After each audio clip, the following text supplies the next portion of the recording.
Hi, I'm Derek. For most of the videos that I make, I also like to have subtitles, because sometimes it's easier to just read along for various different reasons.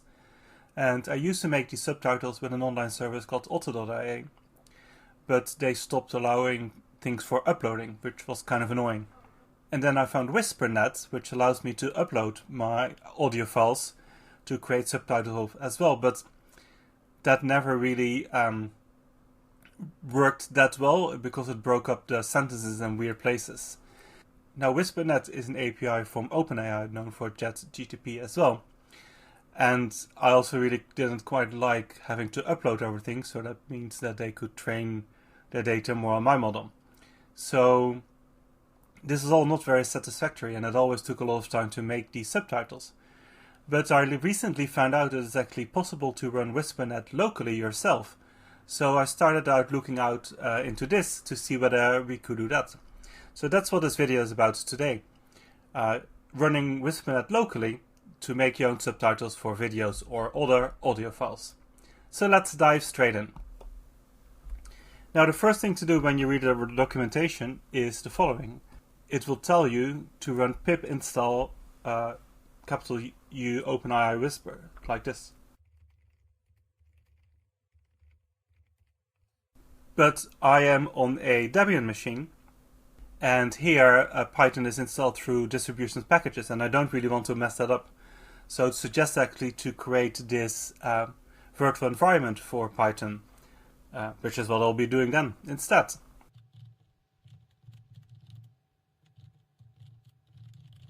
So in this virtual environment, you can basically install packages without affecting your system setup. Once you've made this virtual environment, there's actually Python binaries symlinked in there that you then use for installing things. So let me go into this directory that I've just created. And then here in bin you have Python and pip. So that's the one I'll have to be using for installing packages.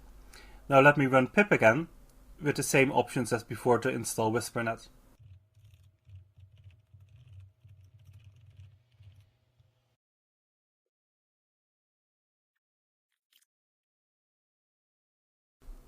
It takes quite some time to download, as you can see, and it's usually even worse because some of these things I've already cached because of course I practiced this beforehand. Alright, we're finally there installing it. Let's see what we got. But we have a new Whisper binary in our bin directory. In order to make things work properly, you also need to install ffmpeg, which on my Debian system I can do with apt-get.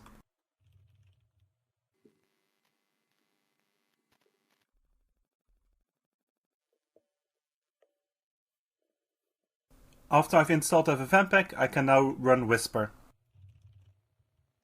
I specify my file.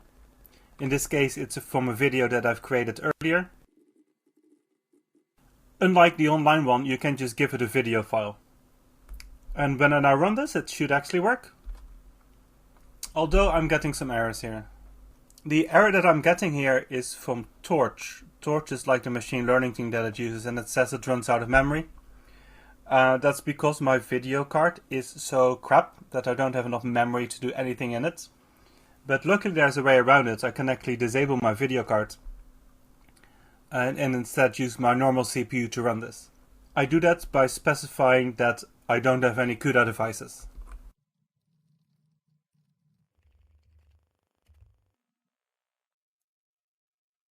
It gives some warnings, it then detects the language. You can give it the language yourself, of course, as well. And then it starts spitting out information. Now you can see it already misspelled my name, and xdebug is spelled xdbook, which is kind of funny. And we'll have a look in a moment to see how we can improve on that. You can also see that the first bit, all the sentences are broken up by sentence, but after that it gets a little bit muddled, which is one of the issues I had originally by using this online as well.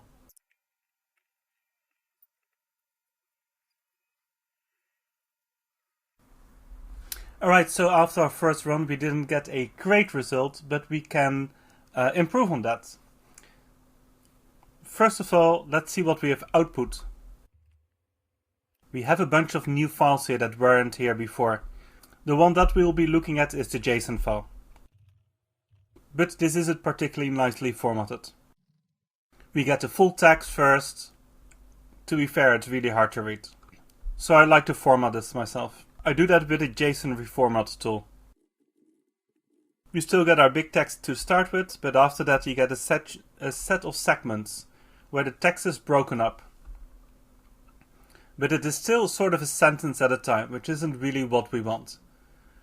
Additionally, I really don't want it to say XD book. For both of those, there are actually options that we can use. To make things easier for us later, we're turning on word timestamps. That allows us to, by word, see where the time index actually was. Also, to provide a hint on what this is about and to get better words, we can use the initial prompt.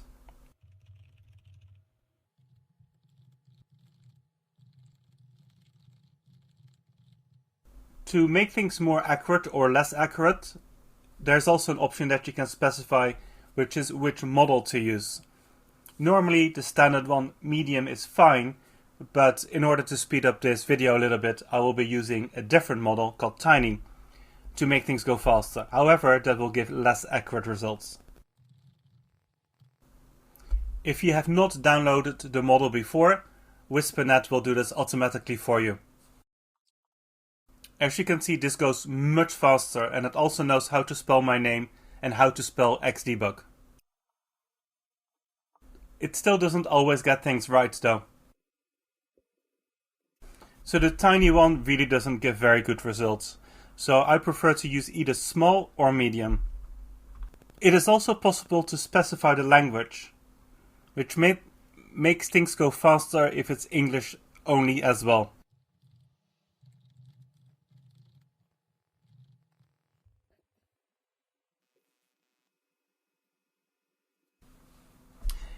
In this mode, the sentences are a lot longer. Way too long to be usable as subtitles. In the end, it has created a file for us. This file is formatted in such a way that it makes it really hard to read, so I like to reformat that with a tool first to see what's going on. We first get the full text again, but after that we get segments, and in each segment we get a list of words. It has the text of the word, where it starts, where it ends, and the probability. With this information, we can then do some analysis to create an actual script out of this. For that, I've written a PHP script that does that. Let me have a look at that. I will also link to this script in the description. Basically what it does is that it loops over all the segments, and for each of the segments all the words. If the difference in time between the end of a word and the start of a new word is more than 1/4 of a second, it emits a new section of subtitles. Similarly, if a sentence is longer than 60 characters, it also breaks it up into an extra line. This keeps all the subtitles reasonably well sorted. Then the emit function just formats it like how the SRT files are supposed to be. Now I run this script. And I will overwrite the script that Whisper has created because we have no need for this anymore. I have been a bit sneaky and already formatted or rewritten some of these texts. With these subtitles, I can now upload my video to YouTube and have the subtitles for it as well. I will also likely write another script to format this so that I can put this on my blog without too much work as well. If you enjoyed this video, please click like and subscribe. I will be back in the future with further videos. Thank you.